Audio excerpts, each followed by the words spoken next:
Awesome, man. Respect, bro. Great work. Appreciate it. Great work. Yeah, it was good. We're gonna train again. Easy. There is a saying, I would say, there's a saying that a happy fighter makes a dangerous fighter, in the sense that if you put them in the right environment and their brain is receptive of what they're being taught, they're going to be more in tune with what they're. 2, 1, let's go. 5, 4, 3,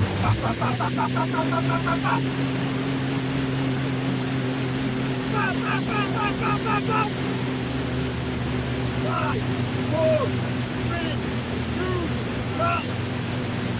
1.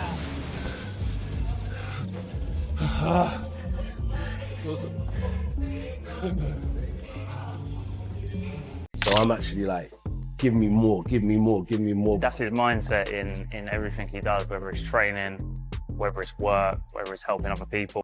With fight night just days away, Anthony Joshua is fully locked in, and all signs from his training camp suggest a focused, disciplined fighter approaching this bout with total seriousness and intent. You know, so I use YouTube a lot, where there's a lot of videos what I listen to, and I update it, and I can always revert back to it when I'm feeling low to get a bit of motivation. Fear comes in many forms. There's some things that I can't get over and I'll always be scared of, but I take the positive from it. Like, I'm never so confident I'm gonna win. It's probably the fact that I'm scared to. Coaches aren't meant to understand that you're tired. Coaches aren't meant to understand that you have emotions. Coaches are just supposed to look at you like you're a machine, and they just want results. I may be tired, but I just got to bite down on my gum show, because if I can perform to an elite level when I'm tired, imagine what I can do when I'm at rest and when I've got energy. I've been through the days where I'm looking for sympathy and you just don't get it. In sport, you don't get it.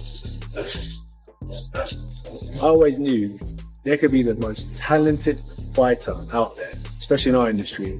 If they can't sell tickets, they can't put bombs on seats, they'll never showcase their skills to the world, no matter how good they are. And that's why I say you have to have marketability and you have to have ability.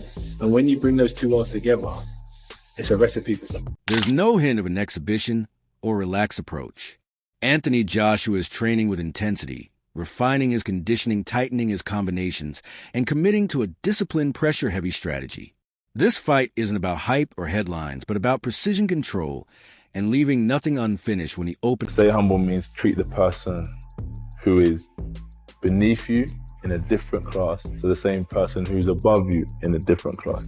It's an equal playing field, and we have to treat everyone with the same respect. And that's why, you know, people fight for equality. And I think that's important. And that's why I mix stay hungry and stay humble together in such a fine way that they gel together well. Stay hungry, stay humble.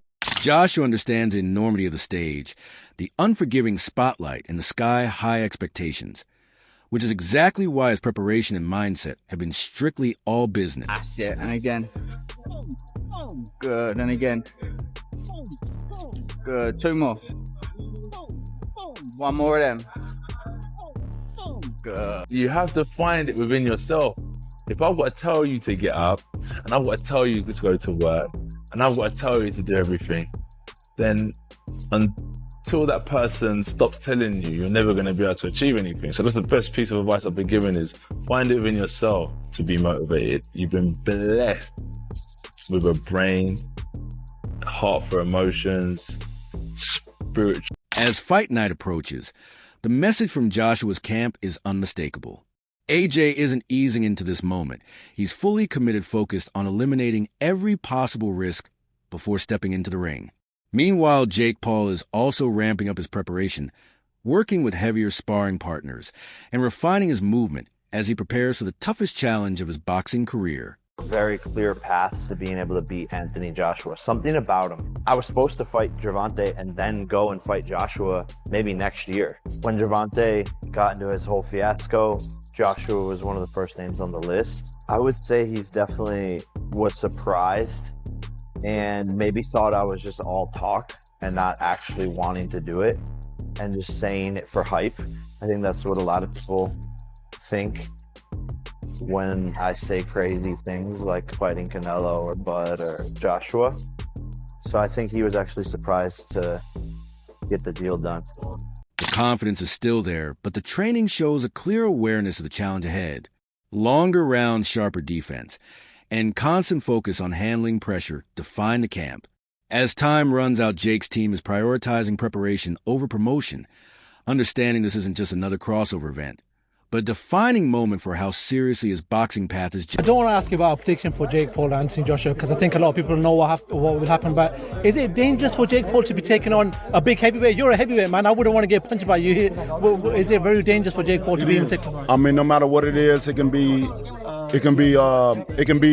an exhibition fight or whatever fight it is. When two guys step over that rope and they got bad intentions or they ready to throw blows, it's always bad. You got to understand that boxing is a dangerous business and the head is not meant to be hit in the first place. Doctors will always tell you the head is not meant to be hit. The body is not meant to be hit. The head is not meant to be, the brain is not meant to be.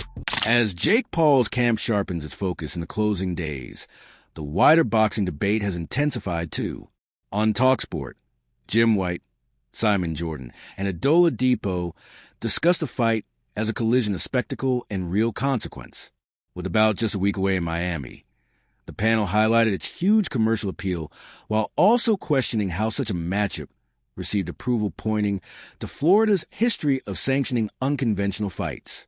Jordan, in particular, argued that Paul's position is driven more by commercial power than competitive achievement, emphasizing that while Paul attracts viewers and subscriptions, the gap between him and a former unified heavyweight champion is still glaring. Was fighting an area level heavyweight now, it wouldn't go beyond a round. I'd expect AJ to get rid of him, let alone AJ being 40 pounds heavier. The Americans look at AJ slightly different to how we do. They look at him as someone that's washed up.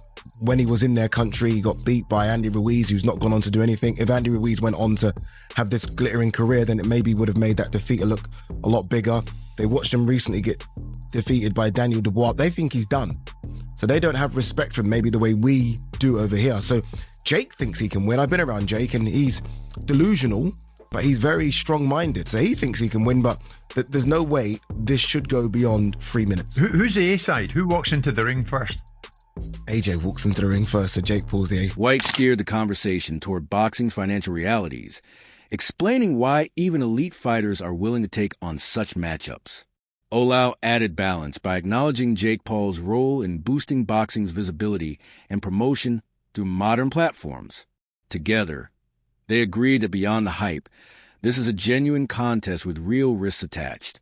They also noted that if Joshua fails to handle Paul convincingly, it could unsettle carefully planned future moves. From any viewpoint, curiosity is set to drive massive viewership, but once the bell sounds, boxing's harsh competitive order is expected to assert itself. I heard you mention there are two behemoths involved here. How is Jake Paul a behemoth? He's a behemoth in terms of his following and in terms of the pulling power he has. He's now, whether hardcore boxing fans want to admit this, he's one of the faces of boxing. And that's saying something. Like, the amount of people that put their hands up to want to fight Jake Paul when they realised the Gervonta Davis fight weren't happening. He can, like, Alexander Usyk says he wants to fight him. Yeah, like that's the one of the biggest names in the sport. There aren't that many people. You love the sport, Addy, and you love working in it. Is it an uncomfortable truth, if you like, that Jake Paul is part of the top flight boxing scene? The TalkSport debate led by Jim White, Simon Jordan, and Adil Oladipo underscored both the commercial weight and regulatory concerns surrounding Jake Paul versus Anthony Joshua. That discussion quickly spilled over into reactions from fighters, most notably Michael Bisping. Responding to the growing number of bold predictions favoring Paul, Bisping voiced clear disbelief at suggestions that Joshua could be knocked out by a YouTuber-turned-boxer, while still admitting how surreal it is that the matchup is even real. He referenced comments from figures such as Tyson Fury, who publicly backed Paul to score a knockout, and Demetrius Mighty Mouse Johnson, who argued that Joshua's past stoppage losses point to potential vulnerability. We had Tyson Fury. Tyson Fury, a tremendous world champion, one of the best boxers of his generation. Apparently, and I don't know if he's serious, but he says that he put £1 million on Jake Paul to knock out Anthony Joshua. Seriously? Jake Paul chins AJ, yes, they fight. Are you serious? 100%. If they fight, I'm putting £1 million on Jake Paul. Now, we know, first of all, that Tyson Fury doesn't really like Anthony Joshua. So maybe he's just saying that. Maybe he's talking shit. Or has he really put £1 million on? Because if he has, I want to see that betting slip. And could you imagine if it came in? I don't know what the odds on Jake Paul knocking him out are, but they're going to be pretty big. From Bisping's point of view, those claims stretch credibility when weighed against Joshua's Olympic background, elite experience, and proven success against top-level heavyweights. While he acknowledged that Paul has improved Kerry's real power and deserves credit for taking on dangerous challenges, Bisping argued that the growing optimism around Paul says more about a warped modern boxing narrative than any true competitive balance. He refocused the debate on fundamentals and risk, emphasizing that Joshua is not just a famous name, but a seasoned heavyweight with speed, timing, and fight-ending ability unlike anything Paul has faced. Bisping dismissed the idea that Joshua would need to fight cautiously or rely on movement, noting instead that he has repeatedly shown the ability to stand his ground and break down physically imposing opponents, pointing to his recent knockout of Francis Ngannou. Joshua to have to dance around the ring, get on his bike, play cat and mouse, dancing around, picking shots and stick and move. No way. Remember what Anthony Joshua did to Francis Ngannou in Saudi Arabia? He stood there, toe to toe, waited for the opening, threw a right hand. It was like absolute lightning and the power was crippling. Every single right hand that Anthony Joshua threw, he dropped Francis Ngannou, who is a gigantic human being who does have truly one-punch knockout power, as we know. I need to knock him out. I like that. So Mighty Mouse, love you, bro, but what on earth are you talking about? Let's carry. Addressing speculation that the fight could be staged or influenced by hidden agreements, Bisping relied on Eddie Hearn's firm denials and the strict legal realities of professional boxing, pointing out that the reputational and regulatory consequences would be catastrophic if such claims were true. From both his perspective and ours, Bisping's conclusion was clear despite the spectacle and hype. This is a real fight with genuine risk, and anyone misjudging the gap between hype and heavyweight reality would not be Anthony Joshua. Looking at the bigger, picture the intensity of Joshua's locked-in camp Jake Paul's focused but defensive heavy preparation, the skepticism voiced on TalkSport by Jim White, Simon Jordan, and Adil Oladipo, and Bisping's outright dismissal of upset talk, a clear narrative emerges. While the fight is marketed as a spectacle, it rests on real heavyweight consequences. Jake Paul deserves respect for taking the risk and committing to his boxing journey, but preparation and ambition cannot erase decades of elite experience, size, timing, and fight-ending power. Commercial appeal, licensing quirks, and media narratives can be debated endlessly, but when the bell rings, the reality is a former unified heavyweight champion who has dismantled world-class opponents when given the opportunity. Suggestions that the fight might be fixed, but also from people in the boxing world that look at this as a spectacle and look at this as a circus, a sideshow, a freak show attraction, and also something that is extremely dangerous. Because if this is a real fight, and apparently it is, so we'll go with that, there's a very good chance that somebody gets hurt. And I'm sorry to say, because I love Mighty Mouse, it ain't going to be Anthony Joshua. I mean, we seen the Mike Tyson. That was all fun. That was cute. You know what I'm saying? It's fun and games and stuff. But now you're dealing with a real professional, you know. And so we'll see how it ends up. You know, like I said. From my view, and likely yours too, this fight feels less like a 50-50 guessing game and more like a measure of how long Jake Paul can navigate danger before heavyweight reality asserts itself. My prediction, Anthony Joshua by early stoppage.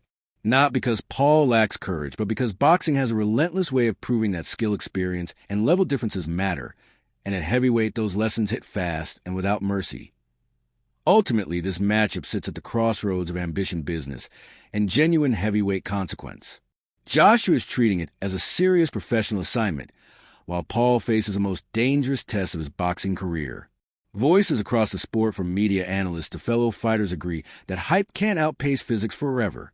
That doesn't remove the intrigue or the bravery involved, but it frames the stakes in clear terms. This is about consequence, not just content. Now it's your turn. Is there something Jake Paul has that we're overlooking, or will this play out like most heavyweight mismatches once the bell rings? Share your thoughts in the comments, and let's debate it. And of course, don't forget to like and